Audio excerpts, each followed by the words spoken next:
Hello, and welcome into yet another Friday edition of the 5-Star News. Yep, I'm Gunnar Bryson. And I'm Owen Bryant. We have a lot to get to today, Gunnar, so let's get this show started off right with What's Up Heritage with Isaac Dell. Thanks, guys, for awesome intro. Now let's get into some Friday announcements. Attention seniors, if you haven't gotten your ticket for the Braves field trip, now's the time to do so. They are $40, so get it while you can. For more details, please visit your senior sponsors. Students, parking permits are now available, and you should probably be getting one. It's $30, and if you want to avoid getting a ticket, you better get a parking permit. They are available within the main office. And lastly, if you want to enjoy a refreshing hot chocolate or a really good cold brew for only $1, get it at the 5-Star Cafe. Open Monday through Friday before school opens. Now let's get on to the weather. For Friday, it'll be partly cloudy with a high of 87 and a low 69. On Saturday, it'll be partly cloudy as well with a high of 90 and a low 70. And on Sunday, it'll be an exact same duplicate of Saturday with a high of 90 and a low 71. Now let's get back to the anchors for more news. Thanks, Isaac, for the info. Now to the news. And we had a very big announcement go down at the school yesterday, Alan. Oh yeah, I heard the band all the way down in Miss Oliver's room. What was it all about? Well, the school announced Teacher of the Year, and our cameras were there rolling. Let's find out who it is.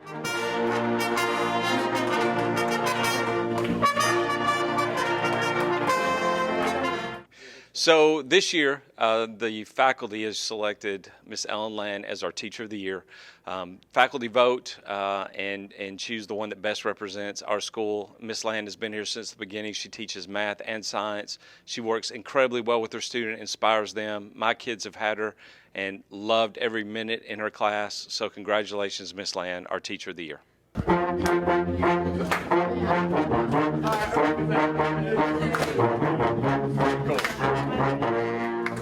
Very excited to represent Heritage High School. Hey, I work with a lot of great teachers, and I'm just thrilled to be here with them all. I think I try to change things up and not just keep things, I think Miss Land deserves Teacher of the Year because she's a nice, caring person, and she's always looking out for everybody, no matter what. If you're failing in her class, she's going to help you out. I love her class. It's my favorite class. I have a lot of kids in class that have nothing but good things to say about her. I think it's well-deserved. I knew when the band was setting up outside my room, it wasn't for me. And you know who the first person that popped in my head is? Got to be Miss Land. Congrats, and we found out earlier this week about a pretty awesome opportunity for Catoosa County junior and senior students. Sure did, Gunnar. This opportunity is coming from none other than Catoosa County Superintendent Chance Nix. What's the opportunity? Well, Superintendent Nix is looking for the right students to fill what he's calling a student advisory council. Sounds kind of neat. Here's 5-Star News reporter Brody Irvin with more in this report. So our superintendent, Mr. Nix, is putting together this council basically to hear student voices on different issues. So I'd encourage students who want to have a leadership role, who have opinions about dress code or other county policies that affect students every day. This will be a good chance to join, to apply for this student council, and then express your opinion. I mean, this is the opportunity for you to talk directly with the superintendent and other people who are in charge of our county school system and let them know what you think. So why do you think this is important? So I think the Student Advisory Council is important because you get to meet with other students from the other high schools in Catoosa County, and you get to meet with Superintendent Nix and just voice your concerns and opinions as a student. And if any important issues come up from the county, then you get to have an input as a student and voice your concerns about that issue. Do you think it will to be on? Looks like they're looking mostly for juniors and seniors. So I think the deadline is October, so juniors and seniors that want their voice to be heard, I just encourage them to apply. I'll put a link on the school website that they'll be able to find. It's also on some social media accounts, but we'll put it out there, and if students have any questions, they can just come to the main office and we'll let them know. And do you think it'll run for it? I do not know. Maybe, maybe not. I haven't really thought about it that much, so I need to think about some more before I decide. Yes, I'm not sure how many they're choosing, but I'm sure they're choosing students from different schools. But first step is to apply. So I would encourage students who have an interest or who have a hot topic that they really have a strong opinion about to go ahead and apply. Why is it run for the student council? Well, let's not be too hasty, right? We don't know if I am or if I'm not. But I think we need to hear from students. This is 4 years of your life here at Heritage High School, and it's, the role you play here is a big role in your life, and you need to have a voice in your education, in how the school functions. Thanks, Brody, for that report. Now, moving on to some more important information here at Heritage School parking lot. If you haven't heard by now, Officer Edwards' public safety students will be observing the student and faculty parking lots for cars parked without a parking permit. Our 5-star news reporters Ethan Anderson, Penner Alton, and Riley Hensley spent some time with the public safety students and this report earlier this week. So starting today, the public safety class is going to be going out and writing parking citations for students who do not have a parking pass properly displayed in their vehicles. I think it really benefits the class. I think it helps them with real life skills they may use in public safety if they decide to go into that career field. I think it's just a good exercise for them.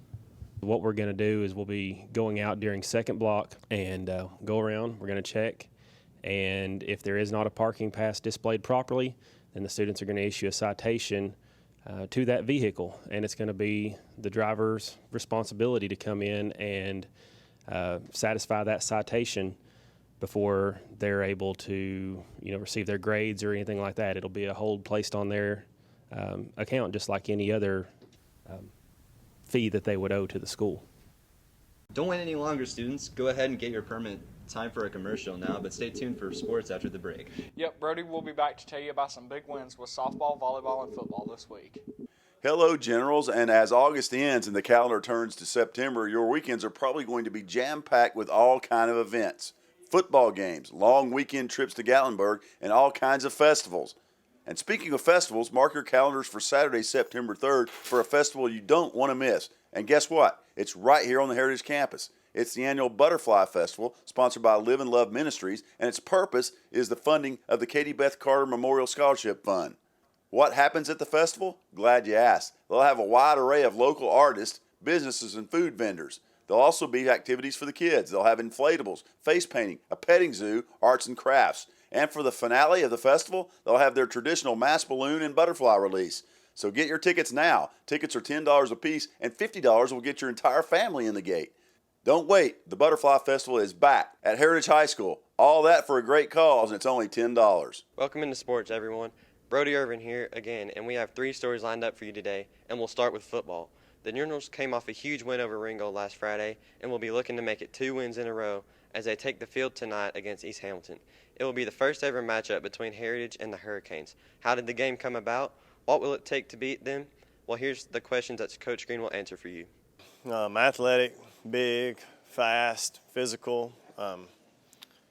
Always when you play teams like that, it's challenging just to get them on the ground. So we're obviously going to have to get multiple defensive bodies to the ball carrier, get to the ball really fast, tackle really well, and just clean up some of the mental things that we busted against Ringgold. It's probably just going to take the defense coming together, everybody doing their job. I think as long as we do that, we're going to shut them out on offense and we'll be fine. They have a really good receiver, and their running back is their quarterback now because their quarterback got hurt. Their quarterback's very good, receiver's very good. We got to play really good to beat them. Funny because for so many years around here we got clowned for our football program not being very well, but it's actually not very easy to find people around here that'll play us. So when Coach Slaughter reached out to East Ham for them to play us, they agreed, and I think it's great because it's just right down the road, even though it's in a different state. End up being game of the week again. So I think it's pretty cool, being right here, Georgia, Tennessee, second week of the year, doesn't happen very much, so it's exciting. Yeah, we know some people there, not a lot though. It'll be fun, different. It's the game of the week, so hopefully that'll be a fun experience. How huge would it be to start out 2-0? Oh, it'd be huge. Great way to start senior season. And, it'd be great. Obviously, we don't ever want to lose a game. But, yeah, 2-0 would be fun, but really just concentrated on one game at a time. Good luck tonight, guys. To softball now, and Coach Crawford's ladies jumped into region play in a big way this past Tuesday as they took on the defending state champions Central Carrollton here at the Taj. Those same lines eliminated our girls in last year's state semis down in Columbus, so it was a great way to get the season started. Our girls knew that they would be tough. Could they get the job done? Here's Claire Martin and myself with the game recap. Yeah, they pretty much had the same team last year, so we knew what to expect coming in. We prepared for it, we practiced for it.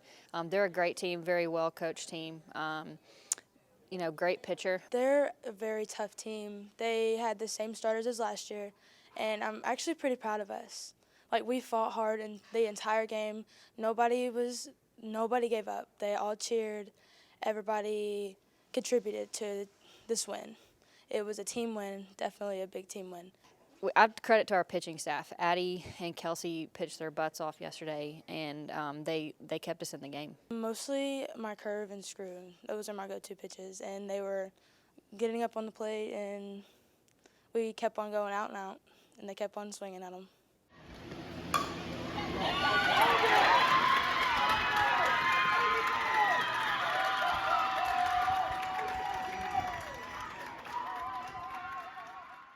Yeah, so obviously runner at second, we execute a bunt there, get the runner to third, and we kind of talked through a situation there at third, ground ball here, fly ball here, what we're going to do, and Jenna just saw a pitch that she could drive to right field, right between the second and first baseman. You couldn't have placed it any better, and it was just a great game for us to build some momentum going forward. And it's always good to get a region win, but especially that first region game, get a win and give us some confidence going forward. Because they're actually they're a really tough team to beat, so that means I feel like we can beat any team now.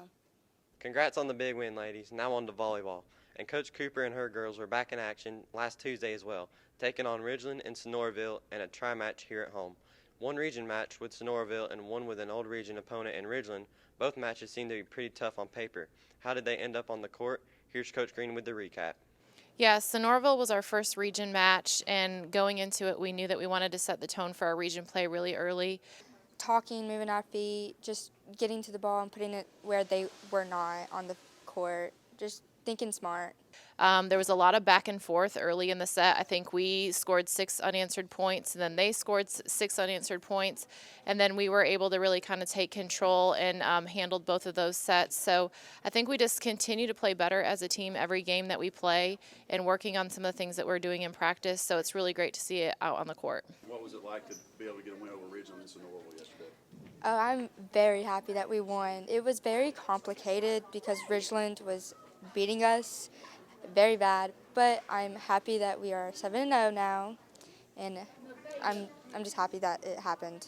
Ridgeland always comes in here wanting to play their best against us, and they definitely did that in that first set. We had to fight through at the end, which wasn't quite enough to take that first set, but we were able to come back and remember our goals and remember the things that we're working on, because they really are just fighting every single point. They want to try to score, and so that was good for us to play against a team like that who's not going to give up on a play. This weekend we have a really tough tournament at North Forsyth with 2 of the tougher teams in our bracket. So at the end of the day, I just hope that we continue to play well despite wins and losses. Like, that's not going to be the important thing this weekend. It's that we continue to work on our system and what we need to do to be successful for our long-term goals this season. Thanks, Brody, for sports. Now I'm back to some entertainment news. Good deal, Gunner. Last week we introduced our first installment of Bobby's World, and man, was it a hit. Sure was. Coach Green says our ratings go through the roof when Mr. Hunt appears on the show. No doubt about it, but what's he sharing in his second episode? Here's Ethan Anderson and Penner Alton with this week's version. Woo! I'm back, baby. I'm back.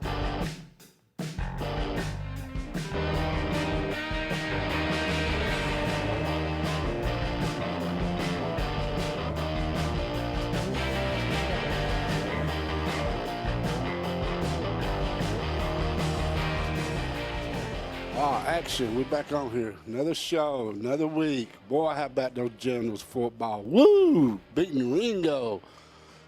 All right, guys. You know, everybody knows me as Bobby the Custodian and everything. But I'm Bobby the Custodian. I'm doing these shows, these broadcasts and stuff. But I'm still going to be like your father and your mother in the house. There's a lot going on this year. And if I do get on to you and everything, I mean it from my heart. I don't mean it by meanness, but you can't run down the house, leave trash, and I have been hearing a lot of bad words. I'm going to get on to you. You know, I still love y'all and everything, but I still have to do my job. My morning routine, getting up is the main thing. Getting here, cutting the lights on, getting rooms clean that the other custodians at night ain't got clean. And that's about it. Get ready for the, 8 o'clock bell. The craziest thing I did in a high school. Well, I did a lot of things crazy in high school, but the one I remember is I set a M80 off in the boys' restroom. My wrestling name. Everybody wants to know my wrestling name. I went as the masked man because my name was the Black Bottom Bombers. The last interview I had, I told you about Las Vegas. That's Rossville, East Lake, and I live in a little part of that. We call it Black Bottom, and it's still called Black Bottom. So that's where I came up with the name, the Black Bottom Bombers. I ain't too gone with pasta, but I say the elbow. I don't like pineapples, so I don't think pineapples goes with pizza. I mean, a lot of people would disagree, but I think pizza should be pizza. If it ain't got hamburger meat on it, it ain't pizza or cheese. The gym, because it gets me close to the basketball. I love basketball, so in the gymnasium and the people screaming and hollering, that just gives me chills. Because I've been used to that, just the screaming and the hollering. The more, the better. Okay, that's all we got for today. I'm going to tell you about the show. Everything went good so far. I think they're going to have to get new satellites here because it's blowing these other satellites out. Over 250 million views from last week's show. So I appreciate everybody watching. Thank y'all, and go Generals.